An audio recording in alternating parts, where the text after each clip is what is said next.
So hello dear students, अब हम देख रहे हैं पार्ट 2। ऑलरेडी हमने जो सीबीएसई ने सैम्पल पेपर रिलीज किया है उसका पार्ट 1 देख लिया था, जिसमें हमने सेक्शन ए के ऊपर बात की थी। And now it's section 2।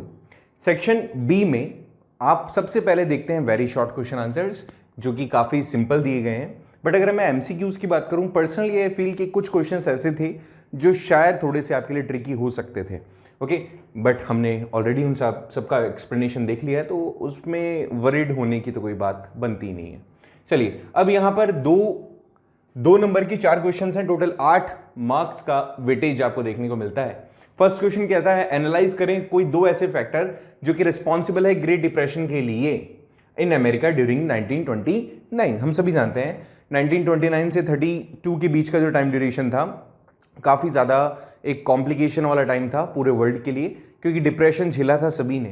तो यहाँ पर इसने 2 फैक्टर पूछे हैं, तो कोई से भी 2 फैक्टर्स आप बता सकते हो कि अमेरिका ने लोन बांट दिए थे, अमेरिका के अंदर एग्रीकल्चर प्रोडक्शन बढ़ गया था, प्राइजेज इसके कारण से घट गई थी। ये 2 प्रोडक्ट, ये आप 2 बता सकते हो। साथ ही जब अमेरिका में डिप्रेशन आना शुरू हुआ तो उन्होंने जिनको लोन बांटे थे जिन कंट्रीज से, वो सारे लोन लेना वापस से शुरू कर दिया था। तो these could be the answers of it. तो आप कोई भी 2 इसमें फैक्ट्स लिख सकते हैं। नेक्स्ट, मेंशन करें वो प्रोविजन जिसके थ्रू आप ये कह सकते हो कि इंडिया एक सेकुलर कंट्री है। तो हम सभी जानते हैं कि हमें फंडामेंटल राइट्स में ये बताया गया है कि we have the right to choose the religion and practice, propagate कर सकते हैं। उसके अंदर जितने भी परफॉर्मेंसेस है, whatever the performance we want to apply, we could do. इसके अलावा कोई भी हमारा देश का ऑफिशियल रिलीजन नहीं है। किसी भी गवर्नमेंट ऑफिशियल प्लेसेस पे या गवर्नमेंट जगहों पर कोई भी धर्म से जुड़ी हुई चीज़ें आप यूज़ नहीं कर सकते हो। और इसके अलावा हमारे देश में सभी धर्मों को इक्वल मान्यता दी गई है, बोल सकते हो आप, मतलब उनको उतना ही सम्मान दिया गया है जो किसी एक मेजॉरिटी कम्युनिटी के रिलीजन है उसको। तो इन सभी चीज़ों से हम कह सकते हैं कि हमारा देश एक सेक्युलर कंट्री है। ओके, इवन कॉन्स्टिट्यूशन में मेंशन कर रखा है डायरेक्टली। फिर उन्होंने कहा है कि कोई भी 2 ऐसे तरीके सजेस्ट करो जिससे कि आप बिजली कंजर्व कर सकते हो या एनर्जी रिसोर्सेज को कंजर्व कर सकते हो। तो we have lot of option. पहली चीज़, नॉन रिन्यूएबल जो रिसोर्सेज हैं उनका आप यूज कम से कम करें, रिन्यूएबल रिसोर्सेज का यूज ज्यादा से ज्यादा करें। एफिशिएंसी, आपको अगर इलेक्ट्रिसिटी की अगर आपको उसको एनर्जी का कंजर्वेशन करना है तो फॉर श्योर और दूसरे ऐसे गैजेट्स, इक्विपमेंट्स या रिसोर्सेज ढूंढो जिसको आप ज़्यादा एफिशिएंट तरीके से यूज़ कर सकते हो, जहाँ पे पावर आप सेव कर सको, जहाँ पे आपका एनर्जी कम लगे और प्रोडक्टिविटी ज़्यादा हो। तो इन सब तरीकों से आप कोई भी 2 वे बताए हैं। तो गवर्नमेंट नॉन रिन्यूएबल रिसोर्सेज जो हैं, रिन्यूएबल रिसोर्सेज जो हैं उनको इसमें इन्वॉल्व कर सकती है। सोलर एनर्जी वगैरह इसमें इन्वॉल्व किए जा सकते हैं। और मैंने फिर वही कहा, ऐसे गैजेट्स वगैरह आप यूज़ करो जिसमें आपकी एनर्जी कम से कम वेस्ट हो। दूसरा चीज़ ने कहा है कोई 2 सजेशंस दो, आप सोलर एनर्जी को कैसे यूज़ कर सकते हो, इंप्रूव कैसे कर सकते हो। तो गवर्नमेंट को इसके लिए इंस्ट्रक्ट करना चाहिए। गवर्नमेंट को कोशिश करनी चाहिए सब्सिडी देकर के लोगों को प्रमोट करे कि वो यहाँ पर सोलर एनर्जी को यूज़ करने के लिए लोगों को थोड़ा सा मोटिवेट करना ज़रूरी होगा। सब्सिडीज़ दे या फिर आप बोल सकते हो कंपलसरी कर दे उन बड़े इंस्टीट्यूशंस के लिए जहाँ पे एरिया बहुत बड़ा है और जहाँ पे सोलर एनर्जी को वो यूज़ कर सकते हैं। ट्रैफिक लाइट्स हो गई या फिर कोई जो भी रोड लाइट्स हो गई, इन सभी जगहों पर भी हमें सोलर एनर्जी यूज़ करते हुए ही इनको यूज़ करेंगे तो अल्टीमेटली लोग इससे मोटिवेट ही होंगे। तो कोई भी 2 आप इसमें लिख सकते हो। नेक्स्ट इसने कहा है कि in what way the government can increase the employment in rural areas या रूरल सेक्टर्स। ये क्वेश्चन अच्छा हो सकता है। गांव के अंदर जॉब अपॉर्चुनिटी इसलिए कम होती है क्योंकि मैक्सिमम लोग एग्रीकल्चर सेक्टर में जुड़े हुए होते हैं। तो या तो वहां पर कोई ऐसी फैक्ट्री बनाई जाए जैसे रॉ मटेरियल वहीं से लिया जाए और वहीं पर प्रोड्यूस किया जाए कोई दूसरा प्रोडक्ट। दूसरी चीज़, गवर्नमेंट वहाँ पे नई नई स्कीम्स लेके जाए, जैसे मनरेगा वहाँ चला रहे हैं। तो कोई भी डेवलपमेंट का कोई एस्पेक्ट होगा, प्रोग्राम होगा, तो उसके अंदर जाकर के वो क्या कर पाएंगे, उनको डायरेक्टली इंगेज कर पाएंगे। डैम्स बना सकते हैं, रोड्स बनाने में उनको यूज़ कर सकते हैं, या फिर इरिगेशन फैसिलिटीज़ को और कैसे बेहतर कर सकते हैं, कोई नया कैनल बनाना है। All such things could be done by the government support. और यहाँ पे बहुत सारे एनजीओज को इंगेज किया जाए, वहाँ पे शिक्षा का स्तर को बढ़ाया जाए, लोगों को और मतलब स्किल्डफुल मैनर में कोई चीज़ वहाँ पे प्रोग्राम चलाया जाए जिससे कि उनको शिक्षित किया जाए और स्किल्ड किया जाए अबाउट समथिंग, जिससे कि वो आगे चल करके उनको जॉब मिल सके। तो ये भी गवर्नमेंट कर सकती है। कोई भी 2 बताने हैं आपको तो बता सकते हो। सेक्शन सी क्या कहता है? सेक्शन सी के अंदर शॉर्ट टाइप ऑफ आंसर्स होंगे। इसमें देखो, इसने बोला है कि social and political situation India में अफेक्ट हुई फर्स्ट वर्ल्ड वॉर के दौरान। बहुत सारी चीज़ें हुई थी फर्स्ट वर्ल्ड वॉर में। आप ब्रिटेन के साथ में आप थे, ब्रिटेन की कॉलोनी आप थे, तो आपके यहाँ से लोगों को लिया गया, बहुत सारे लोगों को यहाँ पर से इंगेज किया गया, उनकी आर्मी में भर्ती किया गया। बहुत सारी चीज़ें हमारे यहाँ से वेस्ट हुई, ह्यूमन पावर भी वेस्ट हुआ, हमारे रिसोर्सेज भी वेस्ट हुए। हमने उन्हीं चीज़ों का प्रोडक्शन किया जो चीज़ें वॉर में काम में आ सकती थी। पॉलिटिकल स्टेबिलिटी भी नहीं रही, हर जगह पर लोगों को अपने हिसाब से यूज़ किया गया था, तो यहाँ पे बहुत बैड इफेक्ट्स पड़े। इंडिया नेगेटिवली इंपैक्ट हुआ, वो इंगेज नहीं था डायरेक्टली, ना तो किसी एक ग्रुप का पार्ट था ना ही किसी दूसरे ग्रुप का, बट उसको क्योंकि वो एक कॉलोनी था तो इन्होंने यहाँ पे जो मैन पावर है उसको वेस्ट किया, साथ ही साथ हमारे रिसोर्सेज को यूज किया। तो वो सारी चीजें इसमें एक्सप्लेन करनी पड़ेगी आपको। साथ ही साथ इसने बोला है कि इंडियन मर्चेंट इंडस्ट्रियलिस्ट कैसे रिलेटेड थे सिविल डिसोबीडियंस मूवमेंट से। तो इन्होंने, याद करो, ब्रिटेन की कोई भी चीज को खरीदना और बेचना बंद कर दिया था। इन्होंने अपने खुद के जो इन हाउस प्रोड्यूस हो रहे प्रोडक्ट थे उनको प्रमोट करना शुरू कर दिया था। इन्होंने उन सभी चीज़ों के लिए लोगों को प्रेरित किया। इवन उनके साथ में जो डील होती थी, जो वहाँ से सामान ला करके यहाँ बेचने वाले मर्चेंट्स थे, उन्होंने भी वो चीज़ बंद कर दी थी। सिविल डिसोबीडियंस का मतलब ही यही था कि आप अब कोई भी ऐसी चीज़ जो ब्रिटिशर से डायरेक्टली कनेक्टेड है, एंगेज्ड है, you will not support that. तो ऐसा ही कुछ हुआ था, वो सारी चीज़ें आपको इसमें बतानी होगी। Examine the factors that influence in the distribution pattern of the railway network. Bharat में जो रेलवे का नेटवर्क डिवाइडेड है उसमें मैक्सिमम ज्योग्राफिकल फैक्टर्स डिपेंड करते हैं, पॉपुलेशन, ज्योग्राफिकल फैक्टर्स। अब इसमें क्लास 9th का ज्योग्राफी वाला चैप्टर आप इसमें इन्वॉल्व कर सकते हो। वहां पर उन्होंने क्या क्या बताया है, वहां पर उन्होंने बताया कि भारत के अंदर जो पैटर्न है, कहाँ पे ब्रिज, कहाँ पे बिल्कुल सपाट सीधी लाइन, तो डिपेंड करता है कहाँ पे किस तरह के ब्रिजेस आपको जो रिस्की हैं वो बनाने पड़ेंगे, या किस तरह से पहाड़ को चीर के टनल बनानी पड़ेगी। It's all depend, it's all the things are kind of pattern, and pattern हम फॉलो करते हैं ज्योग्राफिकल अपीयरेंस के बिहाफ पे। तो चाहे नॉर्दर्न प्लेन्स हो, चाहे आपके माउंटेन्स हो, चाहे आपके डेजर्ट हो, चाहे आपकी हिली एरियाज हो, ऑल सच प्लेसेस बेस्ड होते हैं इन्हीं के डिस्ट्रीब्यूशन एंड इन्फ्लुएंस पे। ये फैक्टर्स हैं, ये फैक्टर्स आपको बताने थे। एमएनसीज कैसी दूसरी कंपनी से अलग होती हैं? एमएनसीज अलग अलग नेशंस में काम करती हैं, इनकी इकोनॉमी बड़ी वाइडर होती है, हम सभी जानते हैं। ये जो दूसरी कंपनी होती है, ये डोमेस्टिक कंपनीज मेकिंग मतलब आपको जॉब अपॉर्चुनिटीज ज़्यादा प्रोवाइड नहीं करती, बिकॉज इनका काम करने का तरीका ज़्यादा ऑर्गेनाइज्ड होता है, जबकि दूसरी कंपनीज का नहीं होता।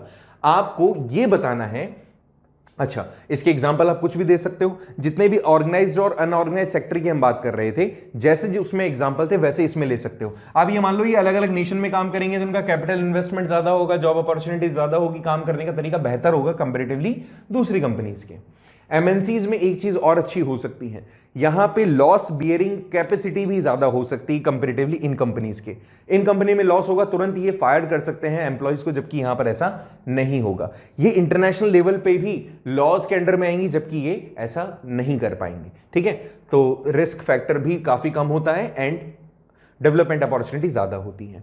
नेक्स्ट अगर हम बात करें डेमोक्रेटिक और नॉन डेमोक्रेटिक गवर्नमेंट के बीच में, इसने आपसे अंतर पूछा है, बहुत ही सिंपल सा होगा। आप सभी जानते हो डेमोक्रेटिक के अंदर सबसे बड़ा, डेमोक्रेटिक एंड नॉन डेमोक्रेटिक में यही होता है कि पीपल पार्टिसिपेशन डेमोक्रेसी में आपको देखने को मिलता है, जबकि नॉन डेमोक्रेटिक पार्टीज में या गवर्नमेंट्स में आपको देखने को नहीं मिलेगा। ये तो सबसे बड़ा अंतर है।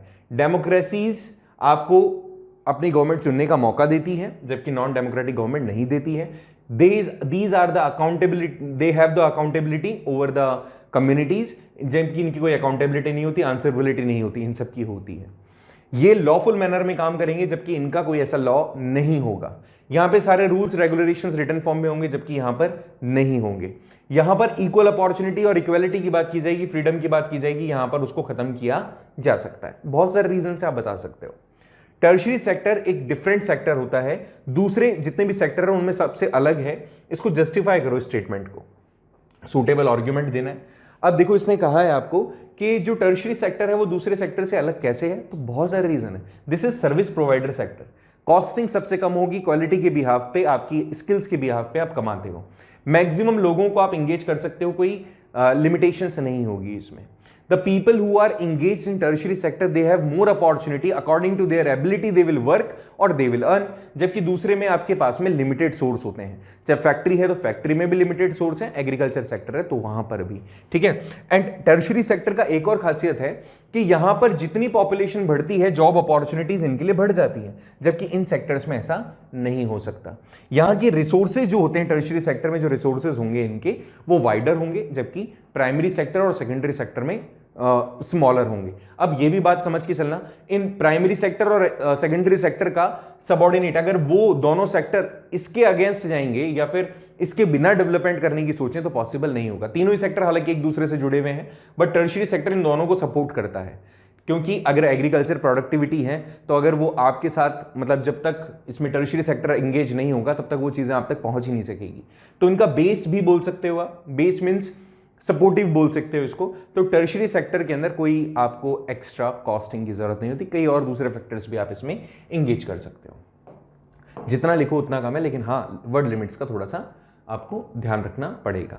अब इसने पूछा है हाईलाइट करें आप measurements and practices French revolution किस तरह से इंट्रोडक्शन हुआ, किस तरह से कलेक्टिव आइडेंटिटी का इनमें सेंस आया फ्रेंच पीपल में। ये नेशनलिज्म इन यूरोप वाले चैप्टर से है और एक बहुत बड़ा पैराग्राफ था ना ला पात्रे ले सिटोयन वाला, उसके अंदर हमने ये सारी चीज़ें डिस्कस की थी कि वो उन लोगों का कलेक्टिव आइडेंटिटी किस तरह से था, दैट द पीपल वांटेड कि अब यहाँ पे जो फ्रेंच कम्युनिटी के सिंबलाइजेशंस थे वो हट जाएं, कॉमन थिंग्स आ जाए, साथ ही साथ सब लोगों का जो कल्चर है वो एक हो जाए।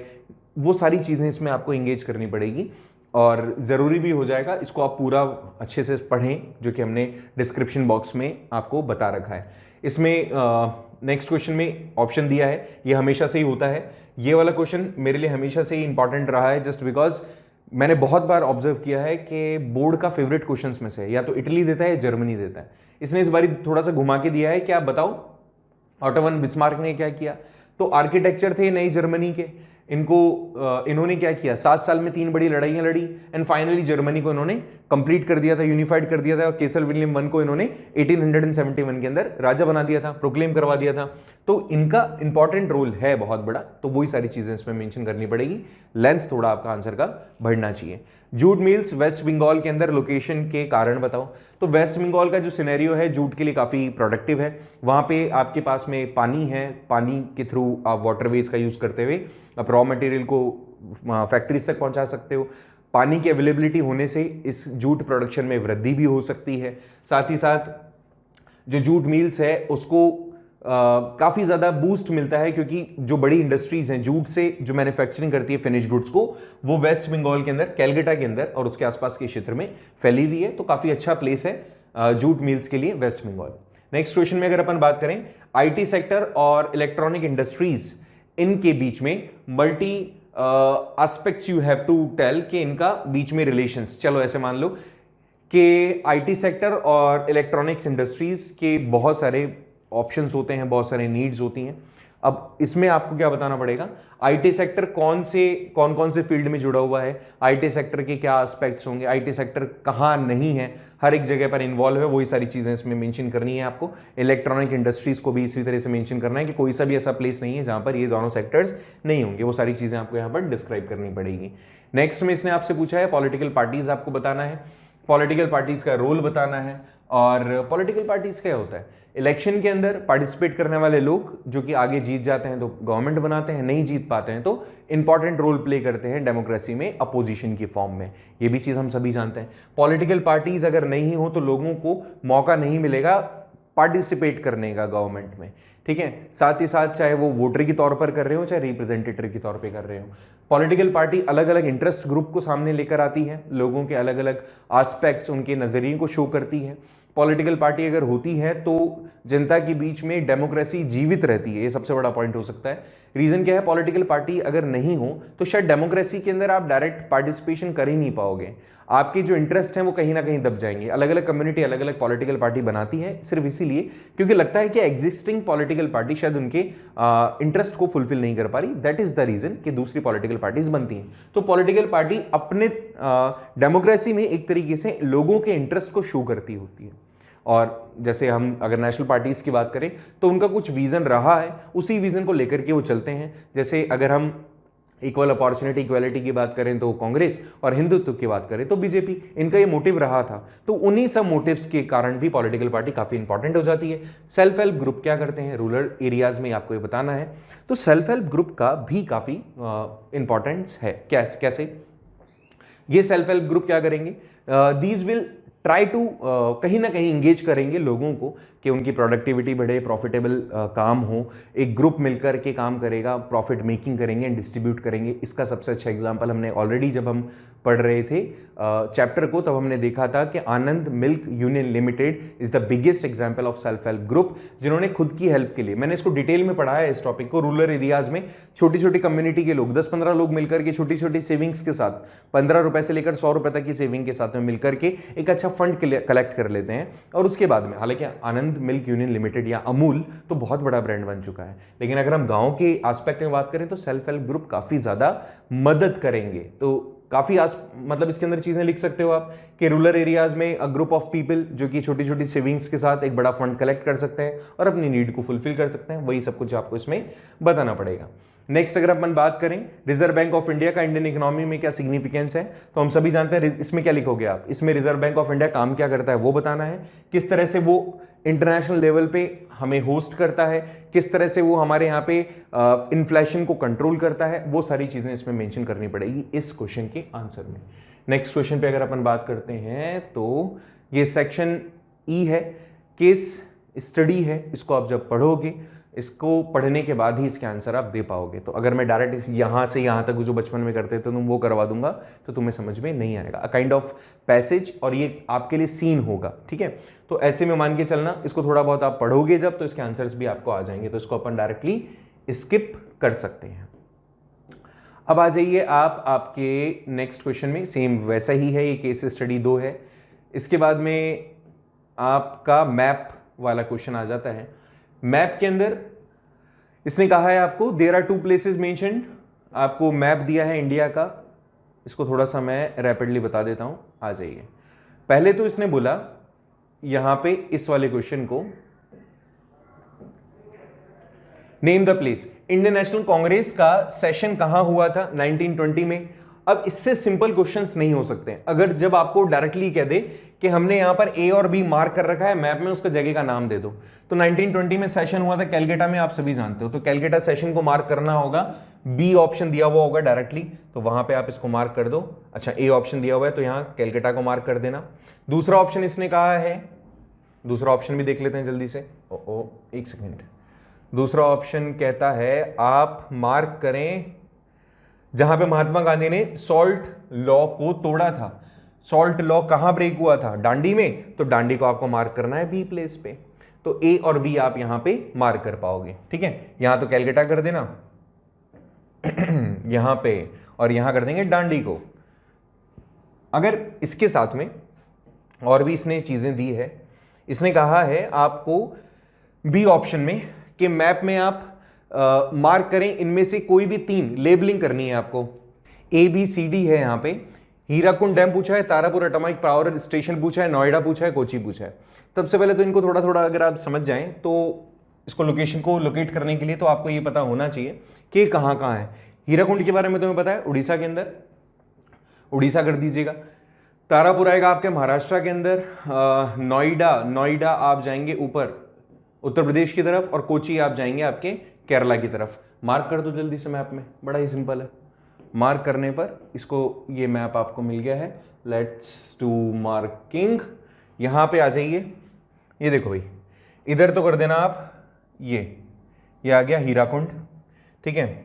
उत्तर प्रदेश में यहां कर देंगे आप नोएडा, यहां कर देंगे आप तारापुर, और ये बिल्कुल लास्ट में आ जाएगा आपका कोची पोर्ट, ठीक है। So it would be A B C, sorry B ये होगा ना, बी सी और ये डी।